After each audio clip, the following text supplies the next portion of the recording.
On the surface, Cruelty Squad looks like a game that was haphazardly put together in a fever dream. But Cruelty Squad is anything but.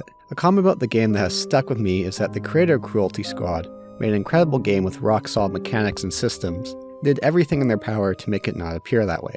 But once you immerse yourself into its world, everything clicks together and sucks you in. Its unique style has put off many from trying it, while for others like myself, it stood out in the sea of indie titles and one of the reasons it grabbed my attention, only to find that there's an incredible game underneath. Cruelty Squad offers plenty of choice and depth, standing on the shoulders of games like Deus Ex and Hitman, but with its own unique flavors and twists. Cruelty Squad is one of the best, most engrossing games I played to have come out in the last few years, and it definitely is a future cult classic. It's not going to appeal to everyone, and it doesn't need to. Not just from a business perspective with a solo developer, but from a player perspective. When you don't need to sell 5 million copies to be considered a success, you could take some more polarizing approaches to what you want to make. Cruelty Squad has received a lot of word of mouth over the last few months. As of late April, it sold 10,000 copies, and I wonder what that number is now. As of me recording this, Civi is making a video on the game. G-Man Lives and Icarus Lives did a video on it recently. Notch has been playing it. David Jaffe brought some attention to the game when he was utterly filtered by it. There always seems to be a Cruelty Squad thread going on V currently. It's been striking a chord with certain players. I did cover Cruelty Squad a few months back in early access, but since 1.0 came out in June,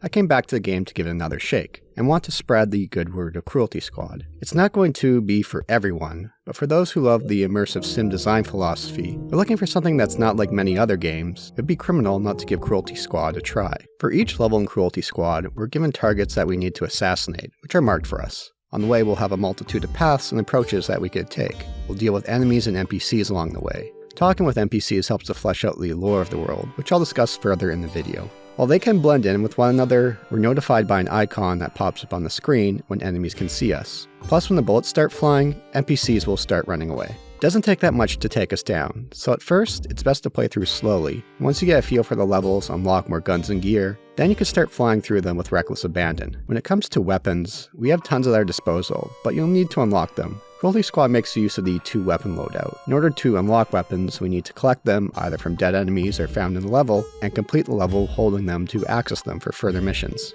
It's a great incentive to get us to explore and try out other guns. On that note, the game is still viable with the earlier guns, but you're severely limiting your options and fun as a result. I mentioned it more in detail in my previous video, but there's also the kick as well that we could send people flying. Perhaps it's me getting better at the game or was tightened up since early access, but I found myself using the kick less and less and instead sticking with guns. Still, there's fewer things more satisfying than kicking your target. We are more limited at the beginning in how we can navigate levels. While there are plenty of routes and paths that we can take, once we start to purchase and collect equipment and implants, does the game really begin to open up. Some of the more basic upgrades include damage reduction, higher jumps, higher accuracy. We have 4 slots that we can make use of, and once you unlock more equipment, you could really start to get creative in how you can navigate the levels. For me, it was purchasing the grab index. You're able to grab and latch up to higher ledges, allowing you to quickly navigate not just vertically, but horizontally as well. It takes a bit of practice, but you could be shooting yourself up great distances vertically with momentum, or swinging around levels like Tarzan. What may have taken you minutes when you first completed a level, revisiting them with more equipment and weapons and that knowledge can allow you to complete them in mere seconds.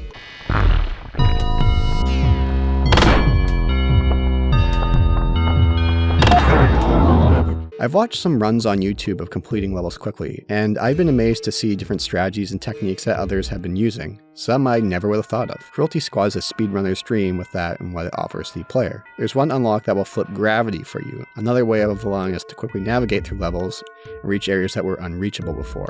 I had tons of fun just using this ability or grab index to explore the outer regions of the levels. In other games, they would be off limits, but here, you're free to navigate where you wish. There's always been this enticing feeling in games of trying to get to areas that are out of bounds, and Cruelty Squad lets you explore these. And while most of them don't have anything of value besides curiosity, Explore More can give you more paths or quicker shots at targets, and help show you just how much care was put into the game.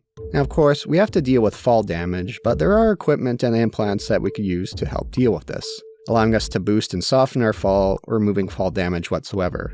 We just can't put implants anywhere. We have 4 slots for legs, arms, chest, and head, and each implant has a designated slot where it will fit. So while there are constraints in what you could use, there are still a number of implant combinations that you could try out to work well with one another. While we could find money throughout the levels and collect money from completing levels, Cruelty Squad gives us the option of investing in the stock trade.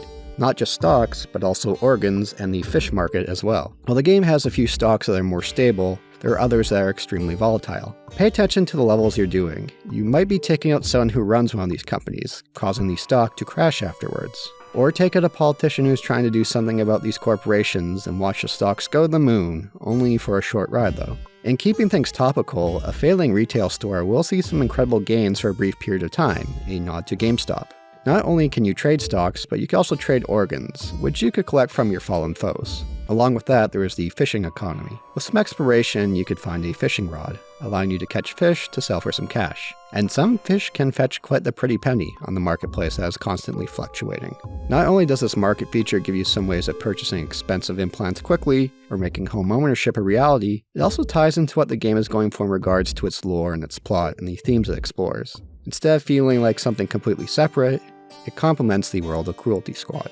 So get exploring because there's plenty out there to find and discover, including some secret levels which, pulling from Mario 64, you jump through paintings to access. Some of these secrets are quite off the beaten path and hard to find. The way the game is designed, it does encourage you to go crazy and explore. In a way, the nebulous, cryptic nature of Cruelty Squad, while it feels like a cliche to say so, reminds me of Dark Souls. Now, I advise you to not go looking into a guide to figure things out. Go explore on your own and see what you could find. If you do get stumped, then go ahead and check out a guide. One of the other nebulous, more cryptic aspects around Cruelty Squad is its difficulty system. It's a bit hard to get a grasp of at first, but becomes more clear the further you get into the game. Each difficulty level will correspond not just with how much damage you could take, but areas that you can access. Playing on Divine Light will allow you to open certain doors in the game that you couldn't do otherwise. Dying will bump you down a difficulty level, and dying a handful of times on a level will drop you down even lower. No longer do you lose money upon death, and you can now eat corpses to replenish some health. You can revert back to the harder difficulties, but you have to go over your way explore to find that, including one way which requires you to play the game in 640 by 480, or God's resolution, in order to access. You can also unlock a further difficulty which adds further assassination targets and more enemies, giving older levels a fresh coat of paint now that you have a much larger arsenal at your disposal. It's unique touches like this that gives the game more depth to a game that once you get into, you can see just how much passion and care was put into, and how it all comes together in a beautiful package. Well, beautiful package may not be the right term. Art is in the eye of the beholder and subjective, though from a conventional perspective, Cruelty Squad is anything but beautiful. If you took this visual aspect away of Cruelty Squad and made it more along the lines of a conventional style that indies have, made in Unity, low poly aesthetic, and kept the gameplay the same, you'd still have an excellent title. However, for Cruelty Squad, the developer went for a style that was polarizing, yet doesn't clash with the gameplay. It complements it. For me, it helps move Cruelty Squad from a great game to one I hope seeing recognized on Game of the Year 2021 lists, and one of the best games that have been released in the last few years. Cruelty Squad is one of the few notable titles I found that makes use of the Godot engine. While I'm sure the game could have been made in something like Unity, having the quirks and intricacies of another game engine, I can't help but feel it did have an impact into how the game was designed. Perhaps other budding developers will now give the engine more attention as a result. Cruelty Squad is a game that you could show some with one screenshot and they instantly know what it is. In a land where who knows how many games are released on Steam a day, you need to do what you need to do in order to stand out. I've read various comments around the appearance of Cruelty Squad, a mishmash of 90s GeoCities pages, Windows 95, a Temple OS launch title, a drug simulator, a schizophrenic simulator, how Connor Murphy currently sees the world. I can't help but also think of Goosebumps when I see this hand icon.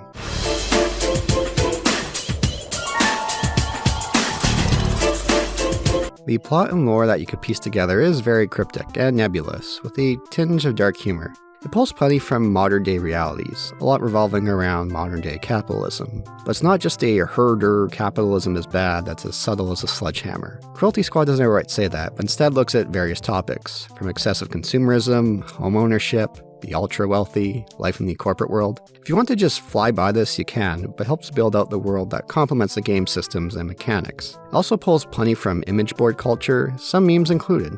It has topical aspects such as poking fun at Funko Pops and the GameStop stock craze. While this can be a very quick way to date your game quickly, Cruelty Squad does dig below the surface into some of its commentary, using these to explore some of its themes, instead of just throwing it out there because, haha, memes are funny. When it comes to including memes in games, it can be a real hit or miss. When you miss, which happens more often than not, you sound like some AI who combed through the front page and comment threads on Reddit. Or worse, you sound like Anthony Birch. On that note, this is your daily reminder that no matter what's going on in your life, at least you're not Anthony Birch. It could be worse, at least you're not Anthony Birch.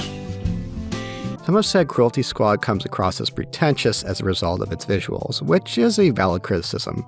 In a way, with how it tries to appear so chaotic and haphazardly thrown together, it tries to come across as deeper than it is. While it does dig into some relevant themes in today's world, it doesn't outright state what you should or shouldn't be thinking. While there's plenty of satire and dark humor in the game, it doesn't cross the line of feeling like it's dripping in irony or sarcasm that other modern games, movies, or TV shows love to do.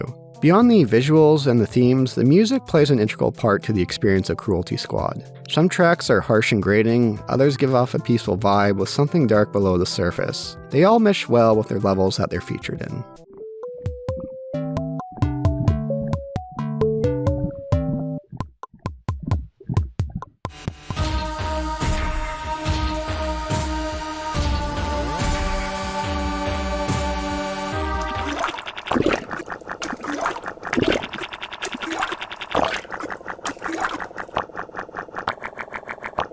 Mother of God, it's all toilet sound. So what are some of these shortcomings of Cruelty Squad? I do enjoy the variety of enemies that we encounter, but fuck those flesh rats. I found they would blend in a bit too much into the ground at points, and they're just a sheer annoyance. A few levels can be a bit more linear. I don't have much desire to go through levels like Archon Grid again. When everything comes together in this uniquely beautiful package, Cruelty Squad has struck a chord with myself and others for what it is. I've been a big proponent of indie games, but I know I'm not the only one who feels that it's easy in the landscape to be full of similar looking and feeling titles, many looking to cash in on the flavor of the month. I know it's become a vivid joke to look at these games pop up on Steam featuring tags like crafting, open world, survival, roguelike, Metroidvania, and so on. They all start to blend into one another. Cruelty Squad avoids that, both from its appearance and its game mechanics. So here's something interesting to ponder for the creator of Cruelty Squad if you do end up watching this video. How do you follow up a game like this? Do you make a Cruelty Squad 2?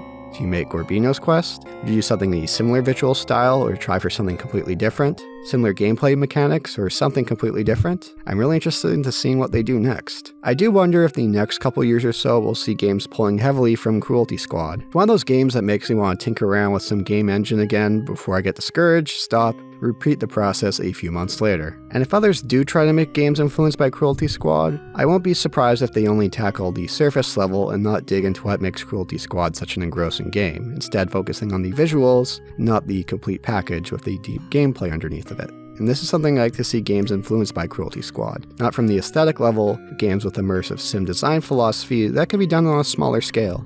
In a couple of videos I did back in the fall of 2020 in regards to upcoming indie immersive sims, where I did briefly feature Cruelty Squad, I talked about how beyond a few large studios like Arcane, the future of immersive sim design games was going to come from smaller, independent studios. Yes, these type of games are incredibly difficult to pull off without years of development and a large team size, or at least so I thought. Cruelty Squad is an example of being able to do so in an indie level. While my channel is nowhere near the size of those like Civi, who as of writing the script is making his own video, or G-Man Lives, who recently released his own video on Cruelty Squad, but I do help to spread the word to give Cruelty Squad a shot. It's not going to appeal to everyone, but if you're a subscriber to this channel, especially for the immersive sim-focused videos, you'd be doing yourself a great disservice of not giving Cruelty Squad a try. Because if you're like me, it's a game that's going to be stuck in your head even when you're not playing it.